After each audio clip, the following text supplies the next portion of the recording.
Quantitative analysis, जिसमें हम करेंगे estimation of carbon and hydrogen and halogen. तो चलिए स्टार्ट करते हैं। तो सबसे पहले देखते हैं एस्टिमेशन ऑफ कार्बन और हाइड्रोजन। देखिए ये जो एस्टिमेशन है ये इस चीज पे बेस्ड होता है कि जो भी हमारे पास ऑर्गेनिक कंपाउंड होते हैं वो ऑर्गेनिक कंपाउंड जिसमें कार्बन और हाइड्रोजन प्रेजेंट होते हैं, जब उन्हें हीट करते हैं, एक्सेस हीट करते हैं ड्राई कॉपर ऑक्साइड की प्रेजेंस में, और उसमें से ड्राई एयर या ऑक्सीजन को पास किया जाता है।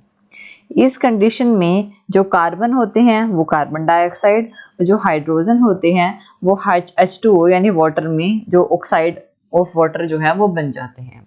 अगर किसी भी ऑर्गेनिक कंपाउंड में कार्बन प्रेजेंट है तो वो CuO के साथ मिलकर CO2 में कन्वर्ट हो जाएगा और कॉपर बन जाएगा, और अगर हाइड्रोजन प्रेजेंट है तो CuO के साथ मिलकर H2O बन जाएगा, यानी कि ऑक्साइड ऑफ वाटर होंगे ये, और कॉपर सेपरेट होगा।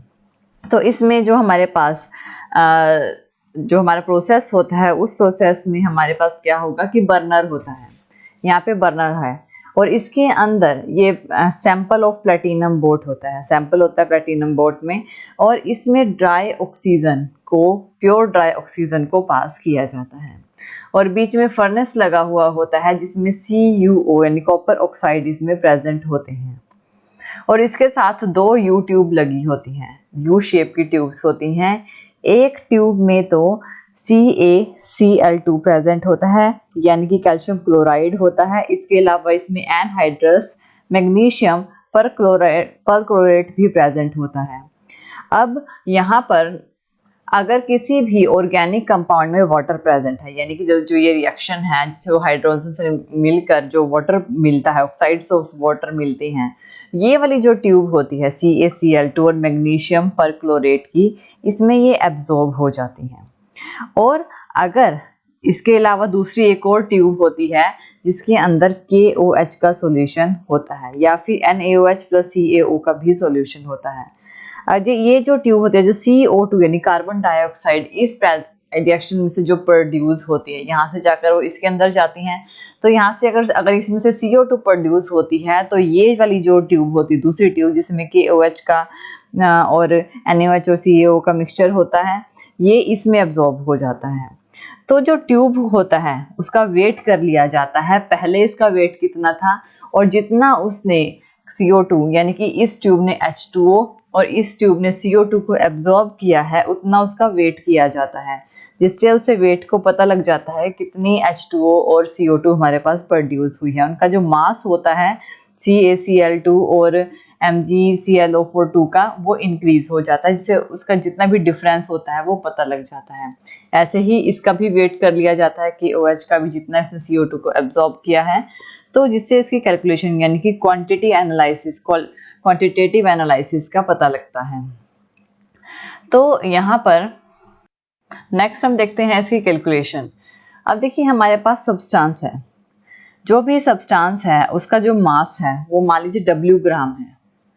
अगर हम CO2 की फॉर्मेशन हो रही है, अगर मान लीजिए कि CO2 की जो फॉर्मेशन हो रही है वो X ग्राम है, और जो वाटर की फॉर्मेशन है H2O की फॉर्मेशन है वो Y ग्राम है, तो अब देखेंगे कि कितने परसेंटेज ऑफ कार्बन जो है वो हम इसमें से निकालेंगे।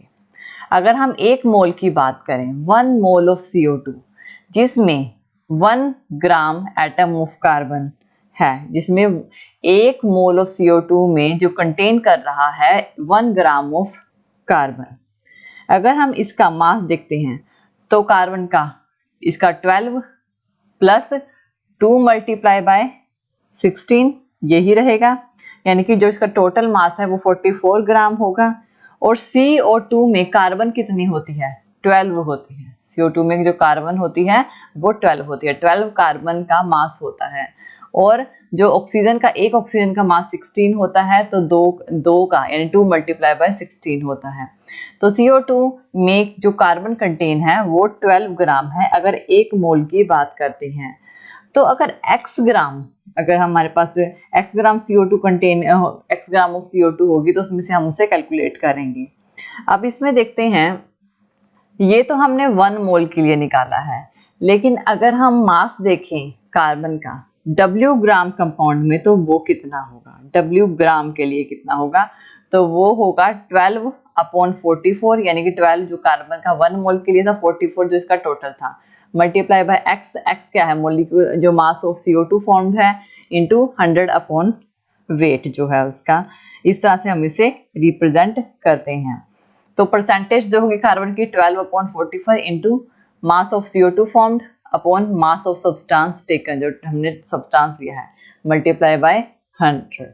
तो ये जो होगी ये है मास ऑफ CO2 जिसको x से रिप्रेजेंट किया गया है, और मास ऑफ सब्सटेंस जो कि W है, और इसको मल्टीप्लाई बाय 100, ये परसेंटेज ऑफ कार्बन को रिप्रेजेंट करेगा। ऐसे ही परसेंटेज ऑफ हाइड्रोजन को भी हम निकाल सकते हैं। परसेंटेज को 1 मोल ऑफ H2O में जो हाइड्रोजन है वो क्या होगा, अब इसका टोटल देखें तो 2 multiply by 1, 2 multiply by 1 plus 16, oxygen का जो है वो 16 है, 2 हाइड्रोजन और मल्टीप्लाई बाय 1 यानी 18 ग्राम H2O का जो टोटल मास है वो 18 ग्राम है। अब यहाँ पे 2 हाइड्रोजन है तो 2 ग्राम हो जाएगा। अब y ग्राम अगर H2O कितने जो कंटेन करेगा हाइड्रोजन, 2/18 यानी कि 2 हाइड्रोजन का, और टोटल 18 इंटू y ग्राम। तो यहाँ पे मास ऑफ हाइड्रोजन जो है जो प्रेजेंट है W ग्राम ऑफ कंपाउंड में, वो होगी परसेंटेज ऑफ हाइड्रोजन, यहाँ से कैलकुलेट करेंगे 2/18 multiply by y multiply 100/W, यानी कि जो इसका वेट है। तो इसको हम लिखेंगे 2/18 जो मास ऑफ H2O है अपॉन जो मास ऑफ सब्सटेंस जो कि लिया हुआ है, और मल्टीप्लाई बाय 100, जिससे हम परसेंटेज जो है हाइड्रोजन की कैलकुलेट कर लेंगे। तो ये तो हो गया हमारे पास हमारे कार्बन और हाइड्रोजन के लिए। अब हम करते हैं हेलोजन्स के लिए। देखिए हेलोजन्स जो है फ्लोरीन, क्लोरीन, ब्रोमीन और आयोडीन से इन्हें हम रिप्रेजेंट करते हैं। इसमें जो मेथड होता है वो क्यूरियस मेथड होता है।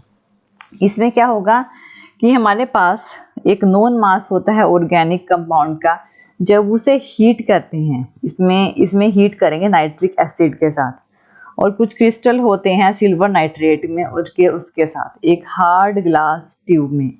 वो जो ट्यूब होती है 50 सेंटीमीटर लंबी होती है और 2 सेंटीमीटर वो क्या होती है, वाइड होती है, और इसे कैरियस ट्यूब बोला जाता है, जो कि एक फर्नेस में होती है।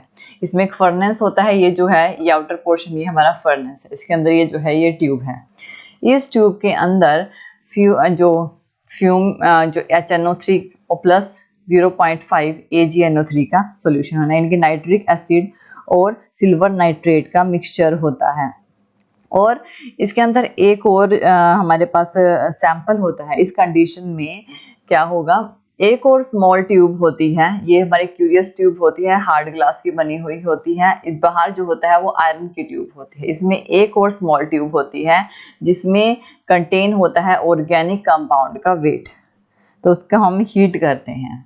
तो इस प्रोसेस में, इस कंडीशन में क्या होगा कि जो भी हमने पहले किया था कि कार्बन जो होता है वो कार्बन डाइऑक्साइड और जो हाइड्रोजन होता है वो वाटर में बदल जाता है, तो इसमें हेलोजन लिया है, तो हेलोजन्स जो होंगे वो सिल्वर हेलिडी में चेंज होंगे। जो प्रेसिपिटेशंस होगी सिल्वर हेलिडी की, उन्हें फिल्टर कर लिया जाएगा, उन्हें वॉश किया जाएगा, उन्हें ड्राई किया जाएगा, और फिर उनका वेट कर लिया जाता है, जिससे हम एस्टिमेशन कर सकते हैं, जो क्वांटिटेटिवली एनालिसिस है वो कर सकते हैं। अब देखते हैं इसकी कैलकुलेशन। इसमें जो मास होता है सब्सटेंस का, मान लीजिए हमने W ग्राम हमने मास लिया है।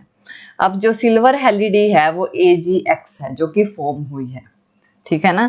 सिल्वर हेलिडी जो है, मास ऑफ सिल्वर हेलिडी AgX है, जिसमें फॉर्म हुआ है X ग्राम, ये है X ग्राम। अब अगर 1 मोल AgX की बात करें, 1 मोल ऑफ AgX जिसमें 1 ग्राम हेलोजन यानी X कंपाउंड होगा, तो इसमें Ag के जो वेट होता है, जो मास होता है वो 108 होता है, प्लस जो एटॉमिक मास जो भी हेलोजन है उसका होगा, एटॉमिक मास ऑफ जो भी हेलोजन इसके साथ है। तो AgX कंटेन करेगा जो हेलोजन X, वो इज इक्वल टू होगा एटॉमिक मास ऑफ X ग्राम के। अब X ग्राम AgX में जो हमारे पास हेलोजन है वो X है, तो इसको हम ऐसे रिप्रेजेंट करते हैं कि atomic mass of halogen upon 108 जो कि सिल्वर के लिए है, plus atomic mass of X, यानी इसका जो टोटल है ये वाला पूरा जो हेलोजन का है अपॉन जो इसका टोटल है इनटू x ग्राम जो मास ऑफ सिल्वर हेलिडी AgX जो फॉर्म हुआ है उसे x ग्राम से रिप्रेजेंट किया गया है।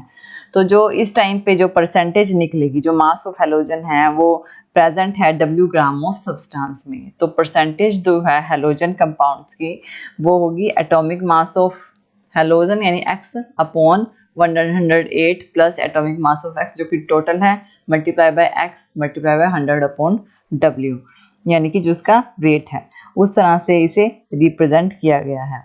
अगर हम क्लोरीन के केस में देखें तो जो क्लोरीन का एटॉमिक मास होता है 35.5 AMU होता है, तो परसेंटेज ऑफ क्लोरीन कितनी होगी 35.5 upon 108 plus 35.5 multiply by 100 upon W, तो ये क्या होगा 35.5 x upon 143.5 into 100 upon W। तो यहाँ पे परसेंटेज ऑफ क्लोरीन क्या होगी दिस वन मल्टीप्लाई बाय जो मास ऑफ AgCl जो फॉर्म होगा और मास ऑफ सब्सटेंस जो कि हमने लिया है मल्टीप्लाई बाय 100, ये रहेगा। ऐसे ही ब्रोमीन का भी 80 जो मास होता है 80 AMU होता है, तो 80 अपॉन 108 प्लस 80 100 अपॉन W, यानी कि 180 अपॉन 188 आ जाएगा। तो परसेंटेज जो होगी 80 upon 188 multiply mass of AgBr formed upon mass of substance taken multiply by 100। Percentage of iodine जो कि 127 है, तो ये 127 upon 108 plus 127 multiply by 100 upon W। तो सेम इसको वही प्रोसेस करेंगे, इन दोनों को ऐड कर देंगे और परसेंटेज जो है वो निकाल लेंगे 127 upon 235 mass of AgI form upon mass of substance taken multiply by 100। Thank you for watching this video. और ज़्यादा अपडेटिंग वीडियोस के लिए आप हमारे चैनल लर्न एंड ग्रो पर हमें सब्सक्राइब कर सकते हैं। Thank you.